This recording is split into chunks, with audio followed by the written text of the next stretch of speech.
Today, X-O Manowar goes back to Earth. You are now watching WhoDooTV. Welcome back to WhoDooTV. I'm Jared. And I'm Hoosier. Today we are talking about X-O Manowar number 14, The Return to Earth.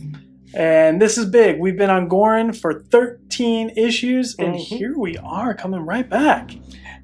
What a wonderful journey Gorin has been so far. A lot of questions kind of answered in issue 13. 14 gets it back to Earth. Great run so far from Matt Kindt. He has done this whole, story. He's got it written out, and phenomenal job. Ariel Olivetti is the artist on this issue, and it's a special issue because it kind of ties into what we're going to see in Harbinger Wars. That is right. So we've read this book, and we hope you have too. If you haven't, we want to let you know that we will get into some spoilers on this one. So be sure to hit pause, read this book, and come back to join us in the conversation. But before you hit pause, hit subscribe. That way you can find this real easy. Put those alerts, put on the bell. That way you get these shows. But ultimately, a great run of Gorin. I hope we come back to it because it's still there. Unlike what we thought that it was going to go away. The characters are left there. It's a cool world. And then we get to see some of the more strife that initially started with Aric against Shanhara, and not necessarily Shanhara against Aric. Right. Yeah, I mean, we get to kind of get a better understanding of why he was upset with the armor, and really what was driving that separation between the two of them, and why he was so unwilling to don the armor. And I think it's a genius move. It's something that started in issue 1 of this run, and now we're really getting into the meat of it, and it's kind of emotional. It is an emotional story. We get to see this just emotional of Aric, of his son dying, and what that really did to him, and how that broke apart him and his wife Sana's relationship, and just his anger of everything that went on. About everything that's happened so far at Earth with his son that had leukemia.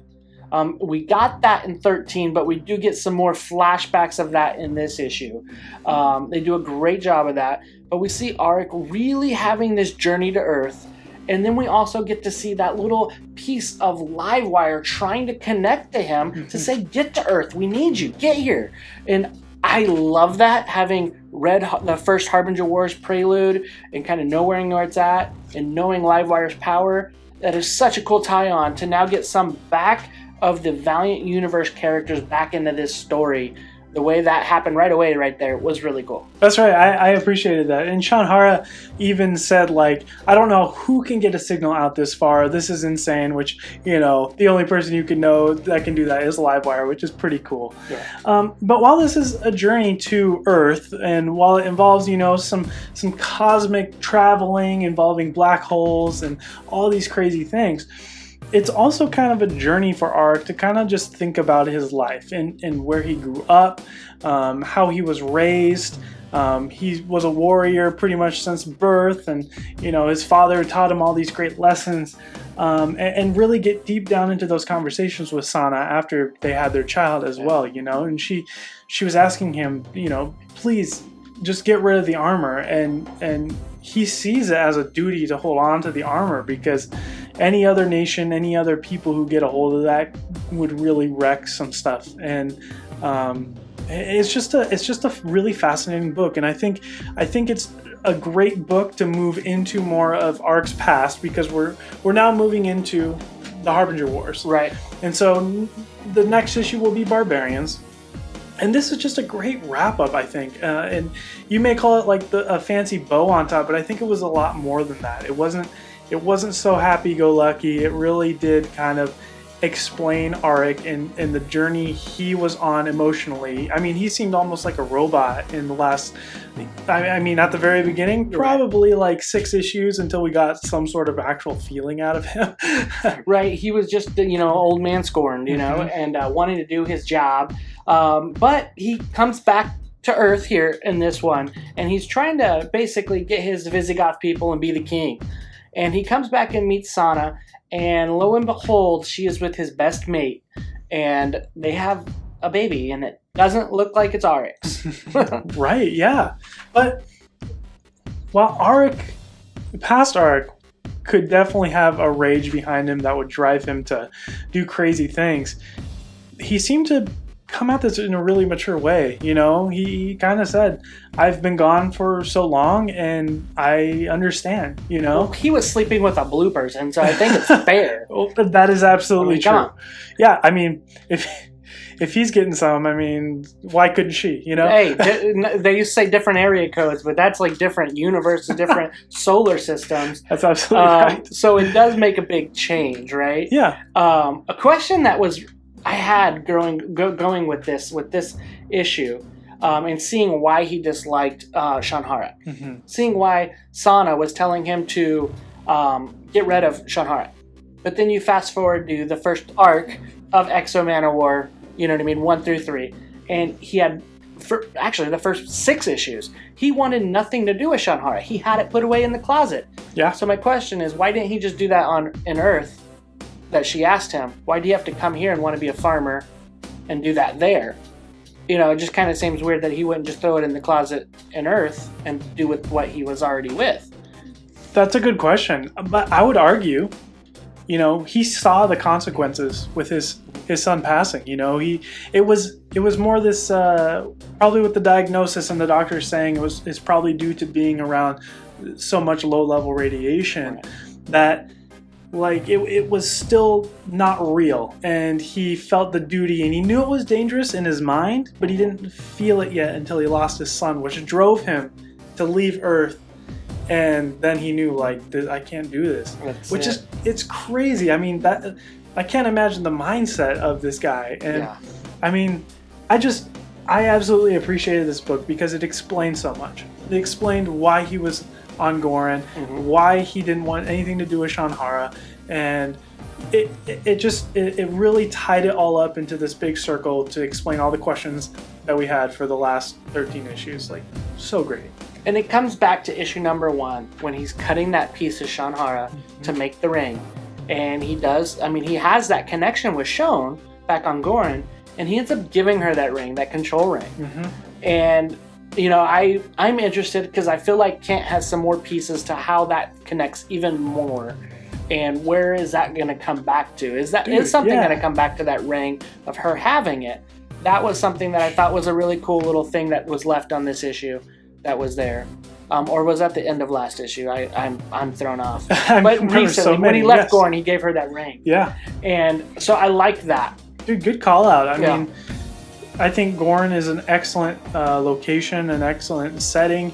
There's so many characters that we were introduced to, even beyond the cool bounty hunters that we got. I mean, it would be a shame to really just set that to the side. So shoot, if he starts calling, or if Shone starts calling on Aric, like through that ring, that would be awesome. He's gonna have to make that like trip with all those black holes again and again and again. Like basically pass out and be woken up by Shanhara.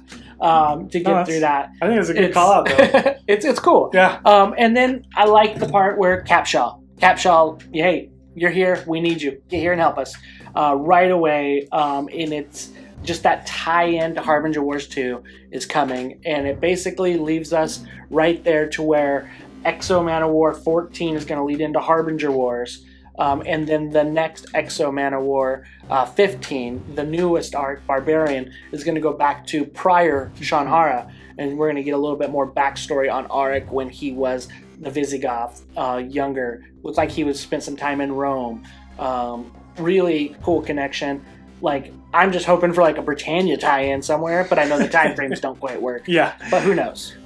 Yeah, I mean, I think the timing is really good for the Barbarians arc, because this last issue got deeper down into who Aric is, and I think this is going to, these next 3 issues are just going to get even further into that, and I think it's great. I think that's really important, and you know, we've got this guy who's got this amazing suit of armor, and it's just like, you know, it's just like that guy, you know, with the hard shell, but he's got like, there's inside of him that you just don't know anything about. And that's kind of how I've like looked at Aric for a long time. And I'm really looking forward to kind of getting into that inside.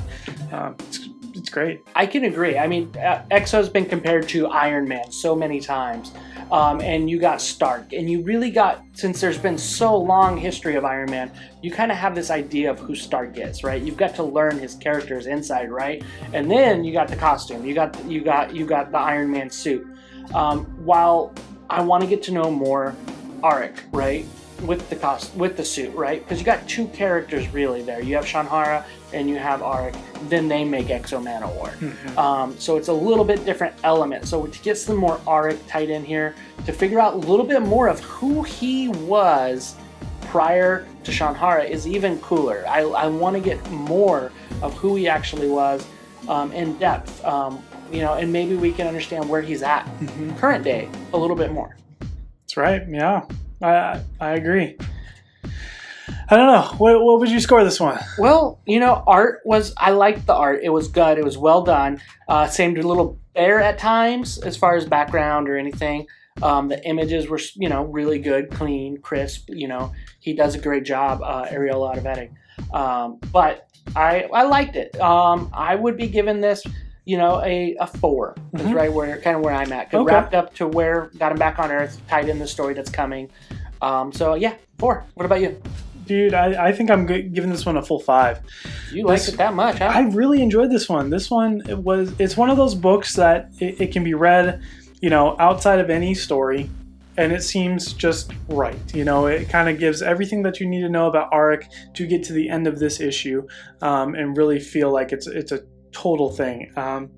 I think Ariel Olivetti's art was really great in this. I'm really glad Valiant's got him because I think he's really gonna give some awesome stuff in the future. And you know, hopefully they give him a title, you know, a bit longer than just like a couple backstories and, you know, Ninja K and then this one right here. But I think the execution of the story and what Matt Kindt was trying to say, it was communicated so well, both in art and in the writing itself. And I think the timing of this is just impeccable, and it's just the way that they wrapped up the last story, as I mentioned beforehand, it's done so well, and I think this is the way to write comics. So I got a question for all the viewers out there. What do you think about this new arc that's coming, the Barbarian arc? Is that something you like it, you hate it, you love it, whatever? Put that in the comments below. We want to hear what you got to think about that, and we will see you guys at Harbinger Wars 2. Hey, if you like this video, be sure to hit the like button below. There's also that subscribe button down there too. Make sure you punch that. We'd appreciate it.